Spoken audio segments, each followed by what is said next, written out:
to another episode of Behind the Dreamers. I'm your host, Jennifer Loading, and we are talking to the achievers, the creators, the magic makers, and the dreamers. These are our friends, these are your friends, and they are living the extraordinary. Well, here we are, another episode. Super excited about my guest today. Phebe Trotman is a successful and heart-centered entrepreneur. She's out of Canada, which is kind of fun. She's passionate about helping others discover their joy. In both her athletic and professional careers, Phoebe's personal success has been a testament that anything is possible with hard work, dedication, and a team-centered approach. As an athlete, she's achieved many accolades as a soccer player, which I am so excited to chat with you about that, including being inducted into several sports Hall of Fames, winning championship titles, and being recognized as an exceptional athlete. And she's also excelled in her career as a network marketer, which is also in my background, so I'm excited to chat with you about that, earning some top awards and recognition within her company. So before we welcome her on, we want to do a quick shout out to our sponsor. This episode is brought to you by Walt Mills Productions. Need to add excitement to your YouTube videos or some expert hands for editing? Look no further. Walt Mills is the solution you've been searching for. Walt is not only your go-to guy for spicing up content, he's the force behind a thriving film production company with numerous titles in the pipeline. Always on the lookout for raw talent, Walt is eager to collaborate on film and internet productions. With a background deeply rooted in entertainment and promotion, Walt Mills leverages years of skills to give you the spotlight you deserve. Want to learn more about Walt and his work? Head on over to waltmillsproductions.net and let your content shine. All right. And so with that, Phoebe, I want to welcome you to the show. We are so excited to have you here today. Thank you so much, Jennifer. I've been looking forward to this conversation. I love what you do, and Behind the Dreamers, I mean, I love to dream, so this will be fun. Looking forward to it. I know. Isn't it great, dreamers? I know. It's so fun. You know, we get taught, I think, in life to squash our dreams. You know, like we get taught to be practical, don't be dreamers. And you know, one of the things I love about Behind the Dreamers is I get to talk to people that are still kind of dreamers. We get to still talk about those things. And it's so funny. Right before this show, I was talking to a guy and we were talking about how I forgot what the words that he used, but we were talking about how it's kind of like magical to be like a dreamer about things, but we have to take those dreams and actually put them into action, right? And implement. And so we were having a fun conversation about that, but I'm excited to chat with you. I think this is going to be a great show. And so we're going to dive into this thing. Let's do it. Let's do it. So where do you want to start? How should we start? All right. I'm going to tell you. All right. So Phoebe, tell us a little bit. I want to know what you're doing now. I know you've shared this with me, but for our audience, because I know you're into the network marketing space. So tell us a little bit about how you navigated into that. Because I always feel like these are stories that either something happened, we were doing something, we saw something, or what was kind of that bridgeway to get you into that? Yeah, absolutely. Well, it's funny. I kind of grew up around network marketing. My mom had a home-based business when I was young. And so I always, she did well in it in terms of being on stage and awards. And so I knew there was always a possibility of what can be achieved in network marketing. That being said, I was the friend who would go to everyone's parties. I was always like, someone's having a party. Sure, I'll be there. Why not? And just supporting people because network marketing has incredible products, right? So I was often, I had a lot of different products in my home. However, I'd never found a product that really I wanted to necessarily build as a business. And after soccer, I was working full time at a computer company and I was really uninspired. So I did start a few side projects. I started a coaching company with my background in soccer, and I was actually using a network marketing product to help to promote that company. That being said, I wasn't building as a business, and in my head, all these side projects I had, when the income from those became high enough, I would leave my full-time job. However, life had other plans, and the company I was working for went bankrupt. I was laid off, and I was kind of in that crossroads where it was like, okay, well, what next? And when I looked forward, and I always encourage people to do this, when you have a moment to pause or take time to pause, figure out how to do that. Look forward in terms of what you want your life to look like. And I knew I wanted to have something I could build from anywhere. I loved being around a team and working together again with my background in sports.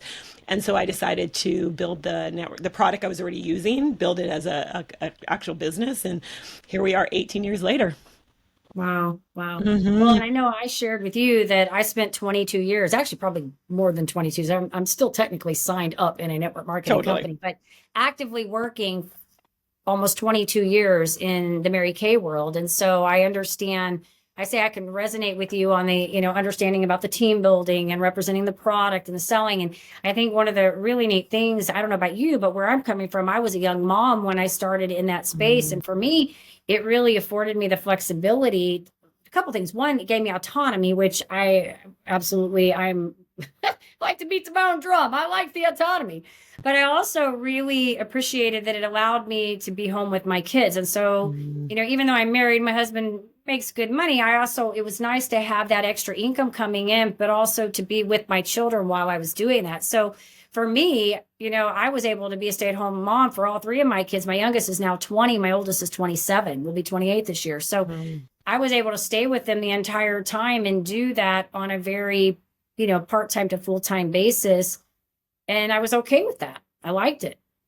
Yeah, and that's one of the beautiful things about it is it does give you that flexibility. And that was always my goal was like when I become a mom, I want to be able to stay at home. And the motherhood route took different turns and twists. That being said, I've worked with so many moms who that's what they've been able to do, or I should say parents in general, because it does give you that flexibility to create your own schedule and to, depending on your household income and what you want to achieve, there's opportunities there for everyone. And that's one of the beautiful things about it. And I also say, it's so much bigger than just the income. It's the people, right, the person you grow into, and just how it can help you grow in terms of a positive mindset and to help you cultivate those dreams and put the action behind it, which is so important when you want to go after your goals and dreams. Yeah. Well, and I think a lot of times, I know we talked about this, prior when we have our long conversation. I think it gets I feel like it gets a bad rap a lot of times because people hear network marketing, they go, network marketing, right? And they run. But for the people that, I've interviewed several different people, in the Mary Kay world and other companies on this particular show. And these are top earners, like the Millionaire Club people, people that are doing really well.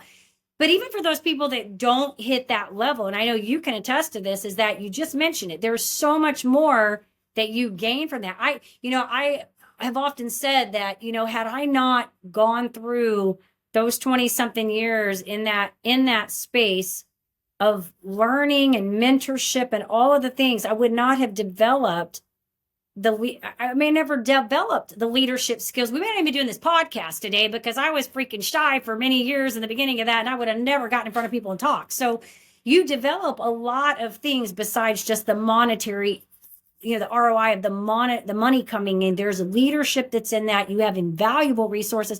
You have mentorship. I mean, I'm going to say one more thing and then I want you to talk. But when I sort of bridged way out of my network marketing, it was not because I hated the company. I just wanted to do something different in my career. I did it for a while. I was looking for a different path. But I will tell you, I network a lot here, and I'm in the Dallas area. There's a lot of networking. I did not realize how important that mentorship was until I started getting into the outside world and realized these people don't know what it is like to even have mentors. Like, we just had them and we didn't pay for them. We had them as part of our career and what we did. They were there. So I think there's a lot that is valuable about it. And you can learn a lot of good sales, leadership skills, booking skills. Oh my gosh, booking skills. You know when to cut people loose, when to book, how to get them to show up. And when they're not, just let it go. Totally. You learn so much more. And I mean, I'm with you. Like I believe there's so many great skills that you learn in a network marketing environment. And just like anything, yeah, it gets a bad rap with so do a lot of professions, depending. Yeah. There's good and bad in everything, in every single profession we can look at. So I just encourage people to, be open, see where it takes you. I'm with you. Like, I'm not necessarily active in the company that I've built. I still use the service. I love the company there. And just like you, I think one of the beautiful things is as we grow, we want to, a lot of people, I shouldn't say everyone, but a lot of people like to be continued challenge. And I'm one of those people who it's like, I like to grow, I like to be challenged. And so I get excited when I can start kind of the next phase or chapter, if you will, in life. But you take the skills that you've learned in past professions, whatever that might be, just like I've taken what I learned as an athlete over into network marketing, over into being an author. You just continue to evolve as a person. And so network marketing, I mean, it's a great foundation for a lot of next things that you can build upon. And so I'm grateful for the profession because I definitely learned a lot, and I'm the person I am today because of everything that I've learned along those years. I think what's neat too about what you said is, your mom was doing this, when you were a child. So we've always said, more is caught than taught, right? Like, kids pick up on the things that are going on. And, and I always say, like, all those, I don't know about you, where you're at with this, but I always say, at least in my journey, that I hope my kids learn something. They learn the value of hard work. They learn the value of being positive. And I will say this, they don't always show in my house those behaviors, but I will hear them talking to other people, and I will realize that they have some of that lingo, that language that they heard me saying to my team and to the people that I was with. And it's interesting because I still do a lot of that languaging with people in the other areas of my life. When I'm working with them, I still feel the need to praise people and recognize them and let them shine. And, because that's what I did for so many years. And I realized how important that was, because it's not something we always get, but you got to see that with your mother. You got to see her doing some of those things, and then you've got to be able to sort of experience that for yourself. Yeah, and I'm so grateful for my upbringing. Both my mom and dad, very big into personal development and growth. My dad was an instructor for the Dale Carnegie training. So I always grew up around, seeing them read books and attending leadership and personal growth events. And it's funny because I joke, because I used to get so irritated because all the time in our car, there'd be something positive playing. And I'd be like, can we just listen to music like everybody else, And now in hindsight, I'm so grateful because there are things that just naturally kind of came out of me, in different ways, but it was because of that foundation. So I always encourage parents, your children do hear and see what you're doing. And even if they push back, which I did for a lot of years, I just pushed back on it, but it was a seed that was planted. And so it's so powerful. And it's so interesting now, being in a space where I'm working with people, helping them, encouraging them. And I'm so grateful because I've had so many lessons and so many things that I've learned along the way from my parents on how they handled certain situations that my older brother and I went through, that they handled them with a growth mindset. And it truly has set us up well.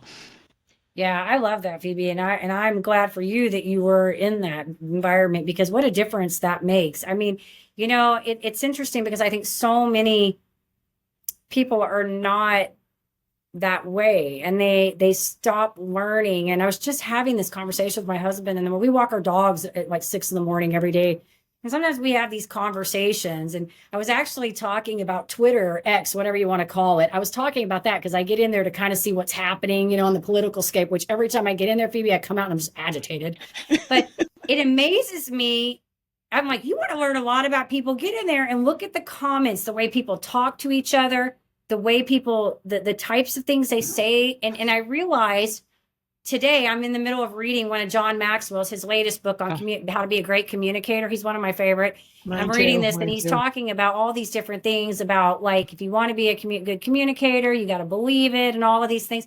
And I'm like, it's so true that whatever we're exposed to is how we operate, like, right? Like the circle of influence, and however we were brought up, what we saw makes such a difference later on in life. And if you didn't have that, you have to work so hard to negate all of that stuff that you had. And it's not because parents, I think, are bad, or I think it's just what they know. Your parents were in whatever reason, I don't know how they ended up where they were, but I love it because I wish that I say this because my kids saw me do this from a very early age. They saw me from the very beginning in this environment, but I didn't have that growing up in my environment. My sister and I didn't have that. Mm-hmm. And we've had to work really hard. I love my parents, but we've had to work really hard at deconditioning a lot of our thought processes, right? That scarcity mindset, moving into abundance mindset. Now it's funny because I've been doing this so long now that for the most part, people probably think my head's in the clouds half the time. No, it's not. I see what's going on, but I try to find the bright side in everything that I do because I think there's always a lesson to be learned, But I just love this story with you because I think, wow, your parents really did these things that ingrained some good belief systems in you guys going forward. And that's stuff that you can just carry on from generation to generation to generation. Absolutely. But one of the things that I think is so key, and you touched on it in your story, and I was going to share it with my parents, is it was a choice. It wasn't necessarily what they saw in their parents. They made a conscious choice, right? And just like you shared with your upbringing, like you made a conscious choice. And I think that's one thing that's so important for us to remember. We have choices. And I say it's in our choices that champions are made, because you can choose whatever you want to do going forward. And yes, it's true, sometimes depending on how the foundation was laid as a young child, what you might have to choose and remove. And just even though my parents laid a strong foundation in terms of certain things, there's still certain other pieces that I've had to learn and continue to push through to get to that growth. And that's where it's a choice. And so regardless of wherever someone is starting right now who's listening, it just takes one choice. It takes one, just taking a step forward. Maybe it's starting with a good book. It's listening to this podcast. It's, plugging into training and just continuing to surround yourself, because so much of what we see is negative that it is key for us to be able to continue to plug into positivity. And that is what will continue to come out of you with time. Yeah. Entrepreneurs, are you ready to level up your leadership skills? Tune in now for an exclusive offer designed just for you. This is my time. Did you know 63% of consumers prefer businesses aligned with their values? Recognizing your core values isn't just vital for business growth, it's the bedrock of effective leadership. Whether you're a seasoned entrepreneur or an aspiring creator, identifying your core values is a key step in constructing the framework of a successful leader, enabling you to lead authentically, expand your business, and live life on your terms. Never settled on play, putting the kettle to flame. I go 100 all day, foot on the pedal, no brakes. 10, 9, paid on my dues, waited in line, 8, 7. Are you ready to access tools to kickstart your leadership journey? Unlock a treasure trove of insights and get your free resources at www.linktree/JenniferLoading. Take that crucial first step toward realizing your leadership aspirations and elevate your leadership game today. Ready to shine, brighter than all of the I agree with you, Phoebe. I agree. And I think it's a continual process, because we all still have things we have to deprogram. We have belief systems, because it's not just our parents aren't the only influences in our lives. We go to school, we have, media, all these things at us all the time.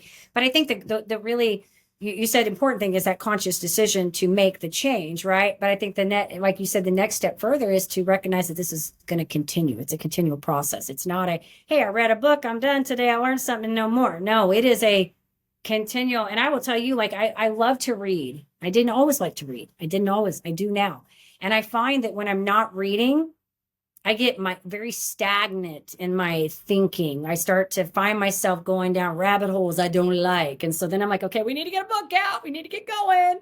So right now I'm reading John Maxwell on how to be a better communicator, and I'm loving it. So I read a couple weeks ago, I finished up reading Jamie Kern Lima's book, Worthy. Oh my gosh. Great book. Awesome book. Finished that one up. Then my next one I read was Brain Glue by James Bond, how to make things sticky, like your marketing campaign sticky. Learn some cool things in there, And so I feel like we just have to say that, make the conscious choice to continue to keep doing things to better ourselves, because it's not just about us. It's about all the people that come into our lives. When we make ourselves better, then we give permission to other people to also treat us differently, show up differently, and also the opportunity to see that they can also do things to fix their situations. Absolutely. It's just being intentional with it, right? And I love what you share. I'm very similar. I love to read. And I've noticed that as well too, when I don't take that time. And again, it's a choice. We all have choices. We all have a certain amount of time. It's what we're doing with that time. And so plugging into good books and listening to positivity, whether it's when you're working out, whether when you're in your car, like how can you just and what it is it's just replacing something that you're already doing with something else, right? Just making those small little shifts. And it's those small little shifts over time that will have a huge impact. But it does start with just making one little shift. And I encourage people, it's like, yeah, just start with reading a couple pages, right? Sometimes, they say if you read 10 pages a day, how much you can read. But for some people, it's like, whoa, 10 pages? I don't even know where to start. Start with 2 pages. That's okay. You're making that intentional choice to move forward with something small, and you'll see how it'll grow with time. I like that, Phoebe. I agree. I like it. Small changes. I talk about that all the time. We don't want to set ourselves up for failure. So how can we create wins? Start small, build yourself up. Right. It's good. So, and I can hear all this athletic mindset stuff coming through. And I think I shared with you, my daughter I had all 3 of my kids played soccer at different times. Middle child was select soccer. Thought she was going to do that for a while. And then she decided kind of around high school, she wanted to go into cross country and track. And so went into running and did that for a while. And so I love this. I would love to know, and you've said a lot of good things about the, athletic and bringing it into the work that you're doing now, but maybe, what are some key things that you really felt like in that space has really helped you today, like with what you're doing now? You know, it's interesting because I joke when I started in my network marketing business and when I was like, okay, I'm doing this as a business, I actually didn't bring over some of that athletic mindset. And one of the things was I wasn't consistent. Like when I got laid off, there was a roller coaster of emotions. One of them, though, I was excited because I was like, oh, I don't have to work now. I'm an entrepreneur. And so I'd like Right. work one day and then I'd be like, I don't need to work for the next 2 days. Like that was what my idea of being an entrepreneur was. And so I didn't have very good results. And it wasn't until I started to actually look at it from an athletic standpoint, like what did I do to create success on the field? Well, it was all the things I did off the field, if you will, like behind the scenes to help me perform and being consistent. And so once I was able to bring that over in terms of, well, being coachable as well, I was used to having coaches. I was used to, looking in the mirror, having that kind of tough love conversation with myself as an athlete. What can I do better? Owning that, becoming accountable to, setting a goal and going after it, being consistent. And I joke now, I'm like, if you want to have consistent results as an entrepreneur, we have to have consistent activity in doing the right things, the things that are going to produce the results that you're looking for.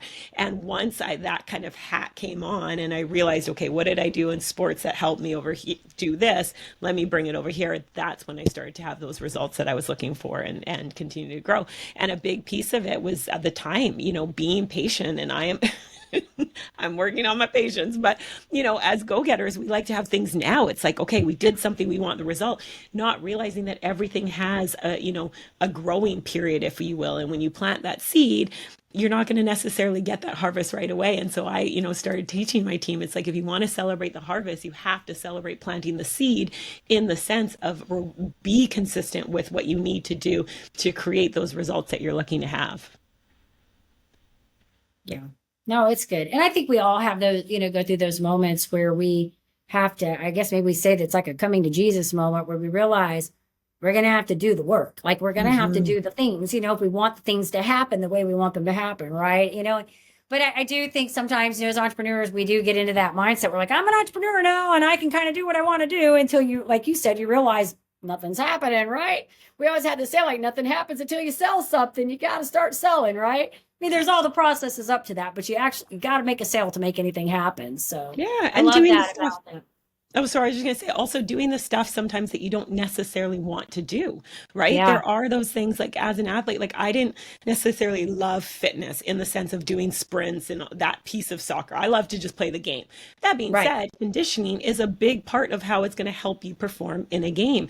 And it's the same thing in doing a business. There are going to be certain tasks that you may not love to do. However, it's essential to get the result. And so focusing on how can I make it fun? I'm a big love to have fun with stuff. So I would create a lot of contests and incentives and things like that for my team. And I do the same now for my own personal stuff in terms of like writing. I make it fun. Okay, well, when this book is released, this is how I'm going to reward myself and different things to add that fun element into it as well, too.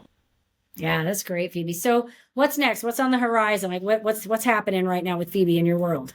Yeah, so I just released the second book in a book series called Never Quit on a Bad Day, Inspiring Stories of Resilience. So the first book came out last year and getting incredible reviews from that one. That's featuring short stories from thriving entrepreneurs.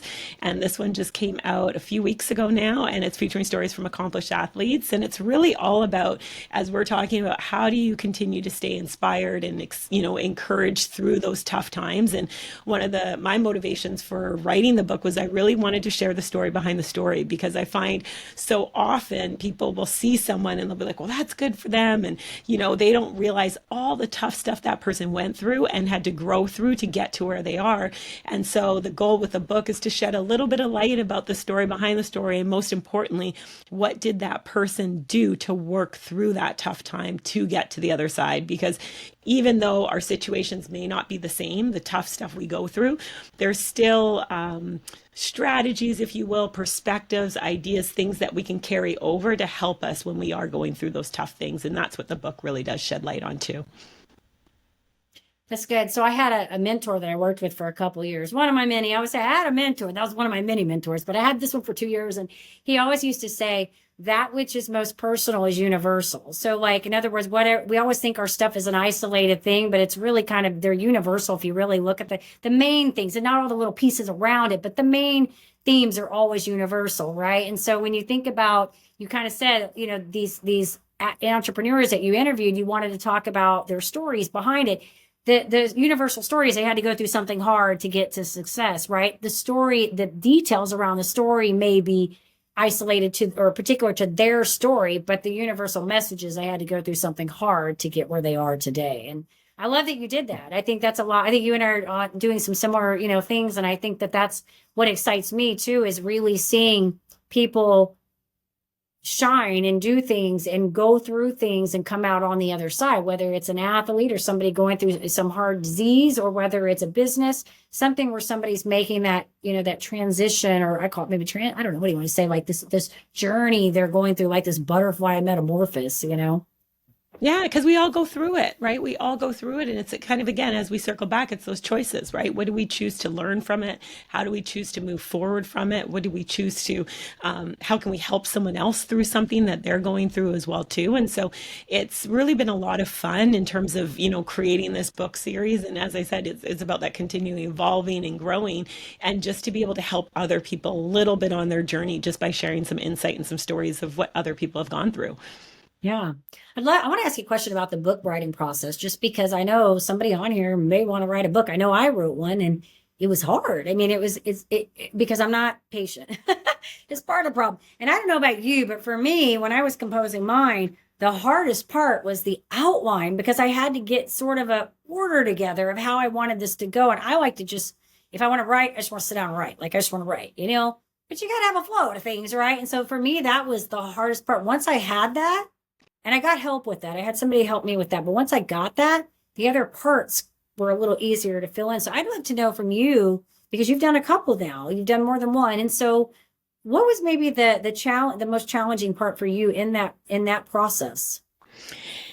The most challenging part, yeah, you know what? Part of it was the first book really flowed. It came together very quickly. Again, I had help. I'm a big team person. And so I knew when I was starting this process of, I got excited about the idea and the theme and what I wanted it to look like. And I had a clear vision in terms of that piece. The actual breakdown of how to do it, that's when I went to people who knew how to do that, right? Again, the learning and being coachable and finding people who could help along the way. And so that really came together. And in my mind, I had a vision that I would finish the first book, and then the next book right away I would start it, right? That was kind of my thought process, and had some personal things that I was going through in terms of family. I've now become a caregiver for my mom. And so it was a huge shift, and I had to really just pause and stop everything in a lot of ways. And it was hard, and it is still very hard and very challenging. So I found getting the mental clarity to start the next book was probably the hardest piece of it all, because of everything else that was going on. And I really had to just give myself permission to slow down, to really go, okay, what is the priority right now in this particular season of life? And it was, and is still, making sure my mom is good and everything along those lines. And then once, things settled a little bit, then it was like, okay, I can do this. And I just started writing, and then it did come together very, very quickly with some incredible athletes who are contributing. Oh, okay. So yes. And so as far as the book goes, I was going to say on the mental clarity part that yes, I think that when you try to force something and you're not in the right space to do it, it just doesn't work. And I think this is on every level. I have these conversations because even on fitness, like I've really, because I've been going through some health stuff. I've been trying to get myself back in alignment. It's weird because it's not normal. It's like inflammatory stuff. It's not like, heart disease, that kind of stuff, because I'm healthy. I work out, right? But what I've had to do is I've had to learn, just speaking on a level of the body.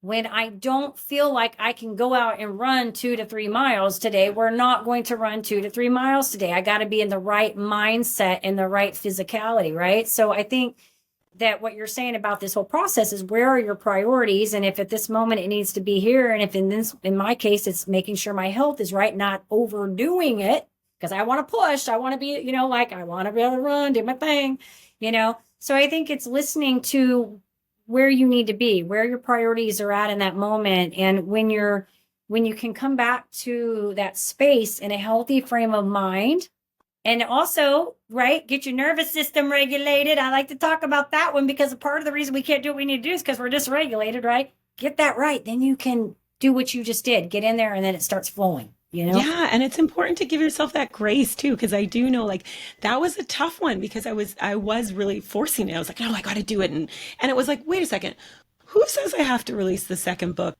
right now. That was me. That was just me making a decision, right? And I think that's Right. really important to, as you're doing, listening to your body. And what I had to do was just kind of listen and take a moment and take inventory and kind of reflect a little bit. And again, pause, take that moment to pause. And it was just beautiful how everything came together when I had that clarity and I was able to kind of sit and write how it all came together. And it came together very, very quickly. I mean, I started the process for book number 2 in January and released it in May because it flowed and I'm just grateful to the incredible lineup of athletes who shared their incredible story, because the book is a powerful read to help people, and not just for athletes but people in general, to really go after their goals and dreams.